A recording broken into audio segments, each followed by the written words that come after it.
LDF സർക്കാരിൻ്റെ തുടരും മൂന്നാമത് സർക്കാർ എന്ന രീതിയിലുള്ള ആവശ്യങ്ങളും വിവിധ ഭാഗങ്ങളിൽ നിന്ന് അത്തരത്തിൽ സർക്കാർ തുടരും എന്ന കാര്യങ്ങളൊക്കെ പുറത്തേക്ക് വരുന്ന സാഹചര്യത്തിലാണ് ഇനി വരുന്ന തെരഞ്ഞെടുപ്പ് ലക്ഷ്യമിട്ട് ഇത്തരത്തിൽ കോൺഗ്രസിൻ്റെ രാഷ്ട്രീയം അത് നേരിട്ട് പറഞ്ഞാൽ ജനങ്ങൾക്കിടയിൽ ഏൽക്കില്ല എന്നൊരു ബോധ്യം ഇതിനോടകം തന്നെ കോൺഗ്രസ്സുകാർക്കിടയിൽ പ്രത്യേകിച്ച് കനകൊലുവിനൊക്കെ അത് മനസ്സിലായിട്ടുണ്ട് എന്ന് തന്നെ ഇതിൽ നിന്ന് മനസ്സിലാക്കണം. ഫേസ്ബുക്കൊക്കെ മോണിറ്റൈസേഷൻ പദ്ധതികളൊക്കെ കൊണ്ടുവരുന്ന ഒരു സാഹചര്യമാണ്. ആളുകൾ പെട്ടെന്ന് അതിലേക്ക് ആകൃഷ്ടരാകാനും ആകർഷിക്കപ്പെടാനും ഒക്കെയുള്ള സാധ്യതയാണ്. അതാണ് മുതലെടുക്കാൻ ശ്രമിക്കുന്നത് ഇത്തരത്തിലുള്ള തന്ത്രങ്ങൾ വഴി. തെറ്റായ സന്ദേശമാണ് ഇതൊക്കെയും നൽകുന്നത്.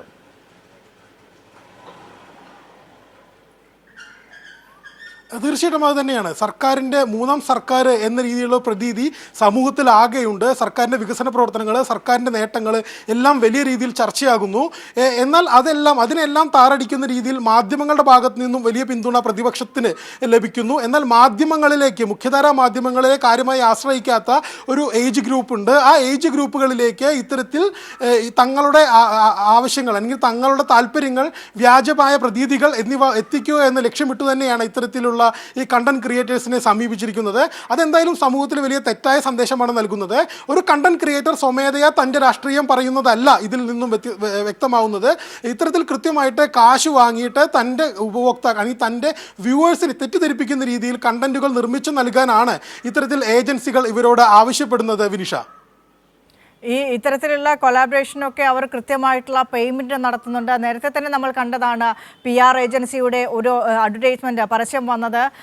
സർക്കാരിനെതിരെ, അതായത് റോഡിൽ കുഴിയുണ്ടെങ്കിൽ ആ റോഡിലെ കുഴി റീൽസായി ചിത്രീകരിച്ച് അത് വീഡിയോ ആയി റീൽസായി പുറത്തുവിട്ട് കഴിഞ്ഞാൽ 50,000 രൂപ വരെ പ്രതിഫലവും പാരിതോഷികവും ഒക്കെ പ്രഖ്യാപിച്ചിട്ടുണ്ട്. അതുപോലെ തന്നെയാണ് ഈ പെയ്ഡ് വരുന്നതും.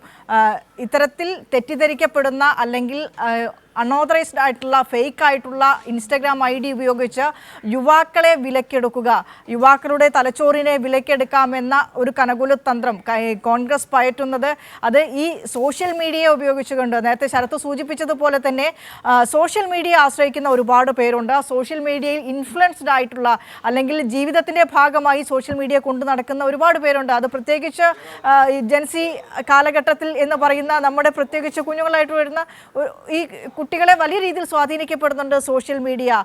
അത് കഴിഞ്ഞ ഉപതെരഞ്ഞെടുപ്പുകളിലൊക്കെ നമ്മൾ കണ്ടതാണ്. പാലക്കാടായാലും നിലമ്പൂരായാലും, കഴിഞ്ഞ നിലമ്പൂർ തെരഞ്ഞെടുപ്പിലായാലും സോഷ്യൽ മീഡിയയിൽ വലിയ രീതിയിൽ രാഷ്ട്രീയം ചർച്ച ചെയ്യപ്പെടുന്നുണ്ട്.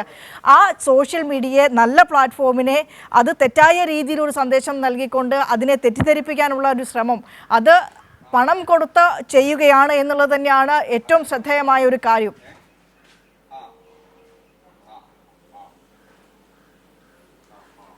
തീർച്ചയായിട്ടും വിനിഷ, ഈ തന്ത്രം മുമ്പ് കേന്ദ്ര സർക്കാർ അല്ലെങ്കിൽ കേന്ദ്രത്തിൽ BJP പയറ്റിക്കൊണ്ടിരിക്കുന്ന ഒരു തന്ത്രമാണ്. അതായത് തങ്ങളുടെ പ്രതിയോഗികളെ രാഷ്ട്രീയമായി എതിർക്കാതെ, നേരിട്ട് എതിർക്കാതെ ഇത്തരത്തിൽ ട്രോൾ ആർമികൾ ഉപയോഗിച്ചുകൊണ്ട് വലിയ രീതിയിൽ ആക്ഷേപിക്കുക, അല്ലെങ്കിൽ അവർക്കെതിരെ ഒരു വ്യാജ പ്രതീതി ഉണ്ടാക്കുക, വ്യാജ നരേറ്റീവ് ഉണ്ടാക്കുക. ഇതെല്ലാം മുൻകാലങ്ങളിൽ BJP ഉപയോഗിച്ചിരുന്ന തന്ത്രമാണ്. അതേ തന്ത്രമാണ് നിലവിൽ കേരളത്തിൽ കോൺഗ്രസും പ്രയോഗിക്കുന്നത് എന്ന് വേണം നമുക്ക് മനസ്സിലാക്കാൻ. ഇത്തരത്തിൽ നേരിട്ട് രാഷ്ട്രീയം പറയാൻ നിൽക്കാതെ ഇത്തരത്തിൽ ആളുകളെ സ്വാധീനിക്കാൻ ശേഷിയുള്ള ആളുകളെ ഈ സമൂഹ മാധ്യമങ്ങളിൽ നിന്ന് കണ്ടെത്തുക, അവർക്ക് വേണ്ടിയിട്ടുള്ള എല്ലാ സജ്ജീകരണങ്ങളും ഒരുക്കുക, അല്ലെങ്കിൽ സാമ്പത്തിക സഹായം നൽകുക. ആ സാമ്പത്തിക സഹായത്തിലൂടെ അവർ ഉണ്ടാക്കുന്ന കണ്ടന്റുകൾ ഇവർ പ്രചരിപ്പിക്കുക. ഇത്തരത്തിൽ ഒരു കണ്ടന്റ് ഒരാൾ ക്രിയേറ്റ് ചെയ്യുന്നു, അല്ലെങ്കിൽ ഒരു സോഷ്യൽ മീഡിയ സമൂഹ മാധ്യമങ്ങളിൽ പങ്കുവയ്ക്കുന്നതോട് കൂടിയിട്ട് അത് ഇത്തരത്തിലുള്ള ഗ്രൂപ്പുകളിലേക്ക് ഷെയർ ചെയ്യപ്പെടുന്നു, അത് വ്യാപകമായിട്ട് പ്രചരിപ്പിക്കപ്പെടുന്നു. സ്വാഭാവികമായിട്ടും ഇത് കാണുന്ന ഒരാളെ സംബന്ധിച്ച്